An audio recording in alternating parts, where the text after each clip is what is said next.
we step aside from our main journey and introduce companion conversations.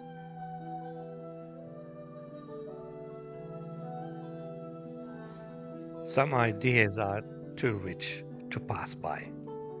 This is one of them.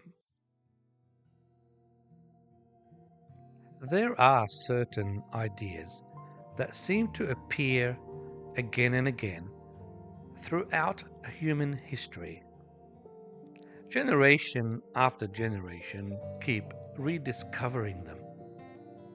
From the great cities of Mesopotamia to the sacred order of ancient Egypt, from the gardens and poetry of Persia to the philosophers of Greece, from the sacred geometries of India to the harmony sought by the Chinese, from the beauty and balance expressed throughout the Arab Muslim world to the quiet simplicity of Japan, and among countless indigenous cultures. Humanity has continued to ask the same enduring questions about beauty, harmony, and balance.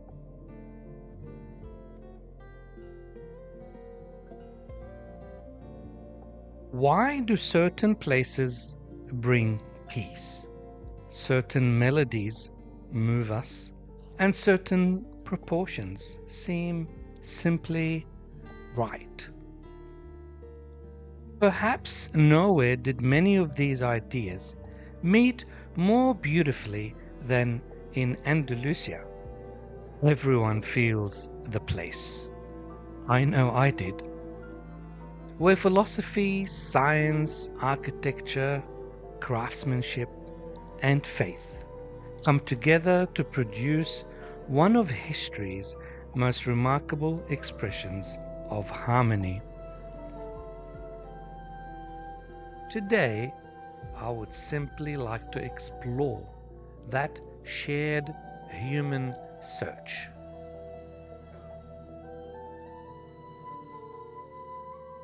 Beauty is one of the most familiar experiences in our lives. Yet, it is also one of the most difficult to define. We know it when we encounter it. A landscape, a melody, a building, a work of craftsmanship, a face, a garden, a poem, even a quiet act of kindness. These are very different things, yet somehow they awaken something similar within us. Perhaps beauty is not merely a matter of personal taste. Perhaps it points towards something deeper. When we begin looking more carefully, we notice that beauty is rarely isolated. It usually arises from relationships. The relationship between sounds becomes music. The relationship between colors creates a painting. The relationship between spaces forms architecture. The relationship between people creates community. The relationship between virtues shapes character. Beauty often appears where relationships exist in harmony. This idea has fascinated musicians, architects, philosophers, and craftspeople throughout history. Not because harmony is simply pleasing, but because it seems to reflect something fundamental about reality itself. Closely connected with harmony is another idea: balance. We recognize balance almost instinctively. We seek it in our work and our rest. in justice, in health, in emotion, in family life, in leadership, in faithfulness. Even nature depends upon delicate balances that sustain life. Balance is not sameness, nor is it mediocrity. Rather, it is the right relationship between different forces. Too much, too little, or just enough. Perhaps one of history's most famous explorations of balance is what became known as the Golden Mean. For over 2,000 years, philosophers, mathematicians, artists, and architects have been fascinated by certain proportions that seem to possess a remarkable beauty. From Euclid to the Renaissance, from geometric art to modern design, people kept returning to similar relationships. Later, the Fibonacci sequence attracted similar attention because it appeared to echo patterns found throughout nature.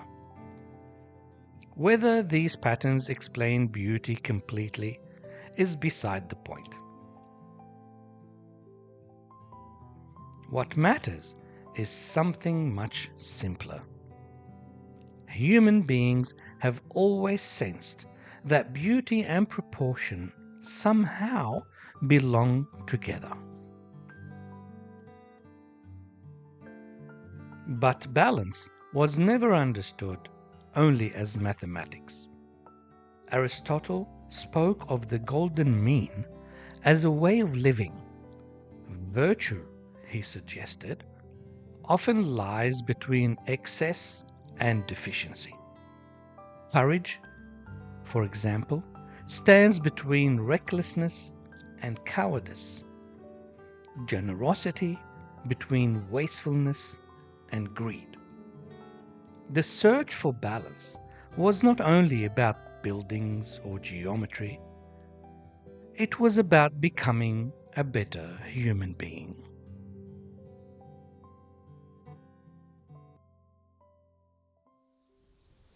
Centuries later, Imam al-Ghazali explored a similar idea from within the human soul.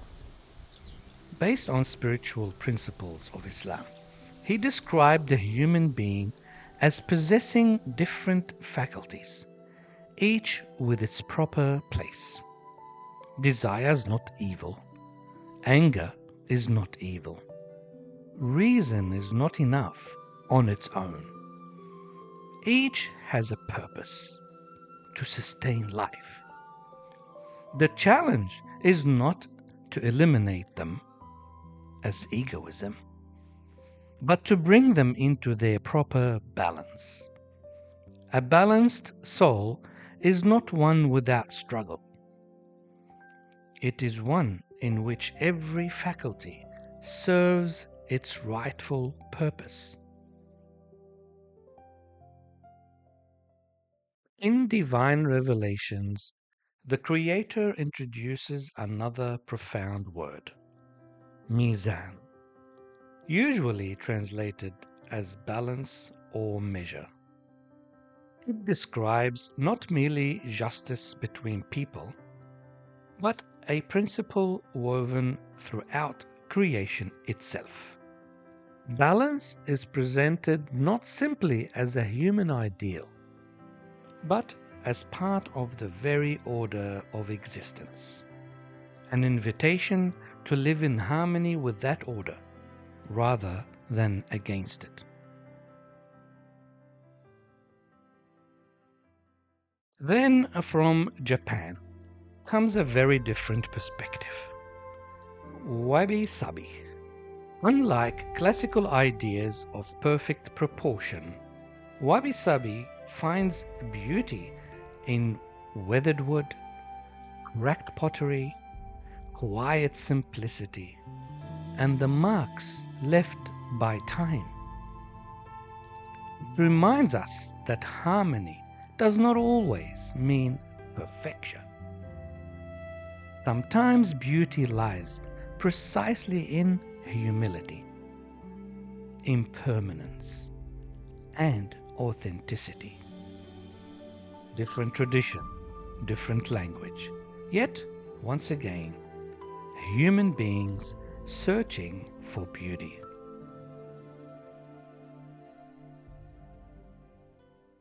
These traditions are not identical, nor should we pretend they are.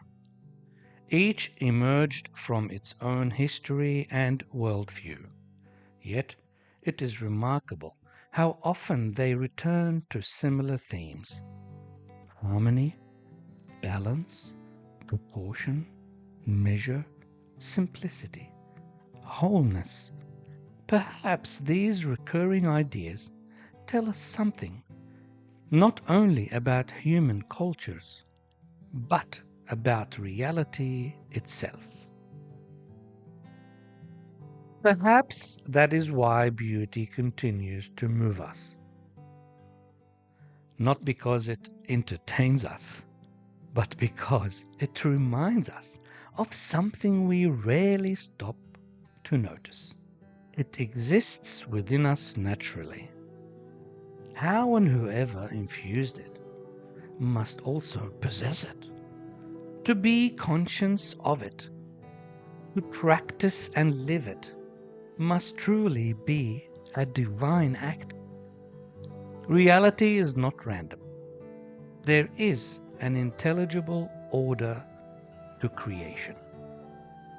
Beauty is one of the ways we perceive that order.